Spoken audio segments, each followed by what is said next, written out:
श्री कृष्ण। आप सभी को मोहिनी एकादशी की बहुत बहुत शुभकामनाएं। जी हाँ, वैशाख की शुक्ल पक्ष की एकादशी को हम मोहिनी एकादशी के रूप में जानते हैं। आज ही के दिन भगवान विष्णु मोहिनी रूप धारण किए थे। कहते हैं कि भगवान अमृत कलश की रक्षा के लिए मोहिनी अवतार लिए थे, इसलिए आज का दिन विशेष महत्व रखता है। कहते हैं कि आज के दिन पूजन पाठ विशेष अनुष्ठान करने से भगवान की विशेष कृपा दृष्टि हमारे ऊपर बनी रहती है और हमें मोक्ष की प्राप्ति होती है और हमारे जो भी पाप होते हैं जिनका हम प्रायश्चित करना चाहते हैं वो कट जाते हैं, उनसे हमें मुक्ति मिल जाती है। तो आज के दिन हमें विशेष पूजा पाठ करना चाहिए, व्रत अनुष्ठान करना चाहिए। तो चलिए मैं आपको बताती हूँ कि कैसे मोहिनी एकादशी की विधिवत और बहुत ही सरल तरीके से पूजा की जाए।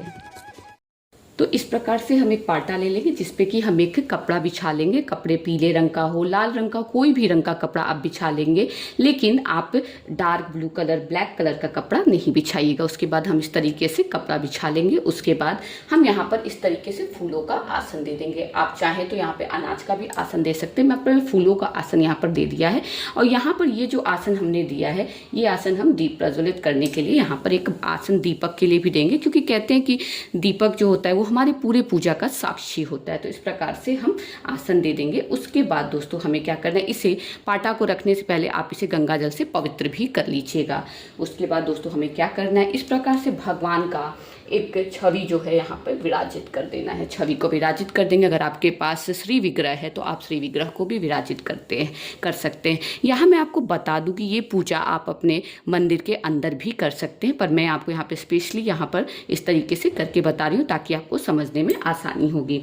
उसके बाद दोस्तों यहाँ पर हमने एक पुष्प का ढेरी लगा के आसन दे दिया है यहाँ पे दीपक के लिए। यहाँ पे हमने दीपक को भी यहाँ पे विराजित कर दिया है। अब दोस्तों हम पूजा की शुरुआत करेंगे, लेकिन शुरुआत करने से पहले हम भगवान श्री गणेश का ध्यान करेंगे, क्योंकि कोई भी पूजा की सफलता तभी पूर्ण होती है जब हम भगवान श्री गणेश की पूजा करते हैं। आप चाहें तो ठीक इसी प्रकार से यहाँ पर भगवान श्री गणेश को भी विराजित कर सकते हैं, उनकी छवि हो, श्री विग्रह हो, और नहीं तो आप भगवान का चावल का ढेरी लगा के उस पर कसैली रख कर भी सांकेतिक रूप से भगवान की स्थापना कर सकते हैं। और नहीं तो आप मेरे जैसा भगवान श्री गणेश का सिर्फ स्मरण मात्र से भी पूजा की शुरुआत कर सकते हैं। आपको 100% पूजा की सफलता की प्राप्ति होगी। तो इस प्रकार से हम भगवान श्री गणेश का आपका स्मरण करेंगे। अब हम उसके बाद पूजा की शुरुआत करेंगे।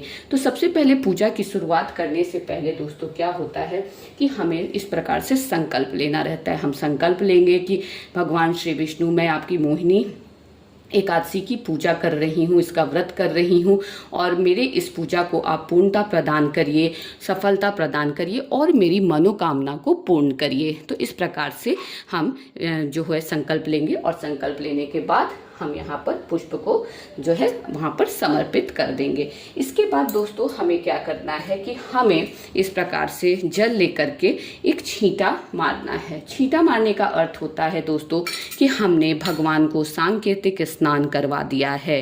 सांकेतिक स्नान करवा दिया है क्योंकि यहाँ पर भगवान की छवि है। तो छवि को हम अगर पूर्ण स्नान कराएंगे तो वो खराब हो सकता है। अगर आपके पास श्री विग्रह है तो आप पूर्ण स्नान भी करवा सकते हैं। आप भगवान को पंचामृत से भी स्नान करवा सकते हैं। उसके बाद दोस्तों अब हमें क्या करना है कि हमें भगवान को वस्त्र स्वरूप कलावा समर्पित करना होगा। तो इस प्रकार से कलावे में हम लोग इत्र लगा लेंगे और ये हम भगवान को समर्पित कर देंगे।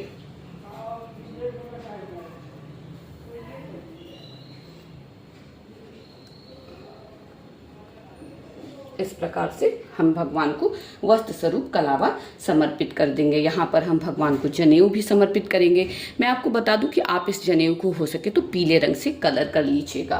तो इस प्रकार से हम भगवान को यहाँ पर जनेऊ भी समर्पित कर देंगे। अब दोस्तों हमें क्या करना है कि हमें इस दिन भगवान को इन सब करने के बाद भगवान को तिलक लगाना है। आप तिलक जो है वो आप शुद्ध हल्दी का भी तिलक लगा सकते हैं, या फिर आप चाहें तो चंदन का भी तिलक भगवान को लगा सकते हैं। मैंने यहाँ पे क्या किया है कि मैंने दोनों को मिक्स कर लिया है, क्योंकि ये जो अभी जो एकादशी है, मोहिनी एकादशी, ये ग्रीष्म ऋतु कालीन एकादशी है, तो इसमें भगवान को ठंडक पहुंचाने के लिए मैंने इसमें चंदन का भी यूज़ कर लिया है। तो फिर यहाँ पे हम भगवान को चंदन का तिलक लगा देंगे और यहाँ पर हम दिया को भी चंदन का तिलक और इसका हल्दी का तिलक लगा देंगे।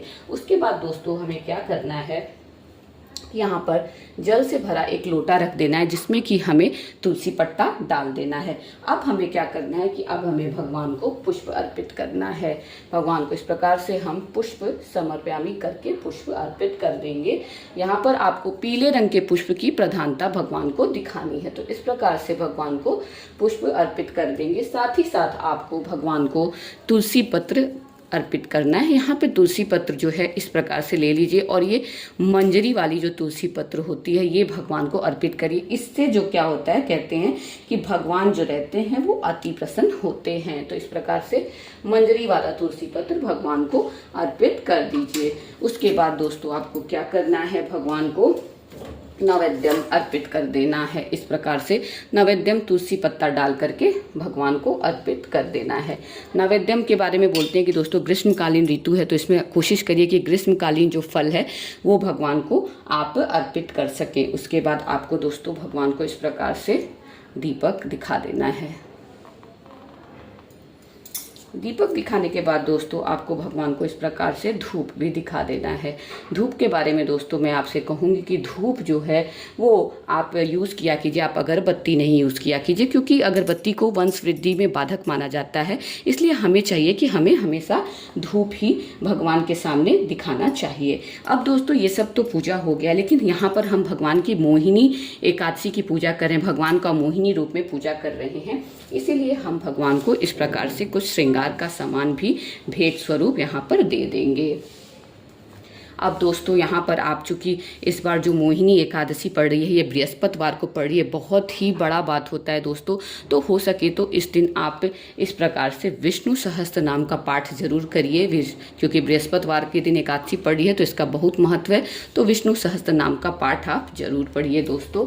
उसके बाद इस दिन आपको क्या करना है दोस्तों, इस प्रकार से एकादशी व्रत कथा का किताब आता है, पुस्तक आता है, तो इसमें आपको एकादशी की व्रत कथा का आपको पढ़ना है दोस्तों। और आपको उसके पहले से इसकी भी आपको हो सके दोस्तों तो पूजा कर देनी है। इस प्रकार से आप यहाँ पर इस प्रकार से तिलक लगा देना है और इसकी पूजा आपको अपनी शुरुआत कर देनी है, इसकी कथा पढ़नी है। तो आपको दोस्तों करना क्या है, यहाँ मैंने एक तुलसी पत्ता डाल के रख दिया है।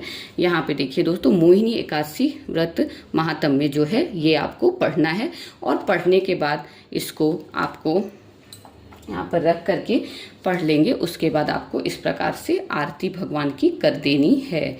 इस प्रकार से भगवान की आरती कर देंगे दोस्तों। उसके बाद आप भगवान से जो भी होगा अपना क्षमा याचना करेंगे कि जो भी पूजा में त्रुटि हो गई हो तो उसके लिए भगवान आप मुझे क्षमा कर दीजिएगा। तो इस प्रकार से आपकी जो पूजा है दोस्तों मोहिनी एकादशी की वो संपन्न होती है। जय श्री कृष्ण दोस्तों। अगर मेरा वीडियो आपको ज़रा भी अच्छा लगा हो तो प्लीज़ मेरे चैनल को लाइक करिए, सब्सक्राइब करिए, ताकि मेरा उत्साह बढ़े और मैं आगे भी इसी तरह आपके लिए अच्छी अच्छी प्यारी प्यारी वीडियो बना सकूं। जय श्री कृष्ण दोस्तों।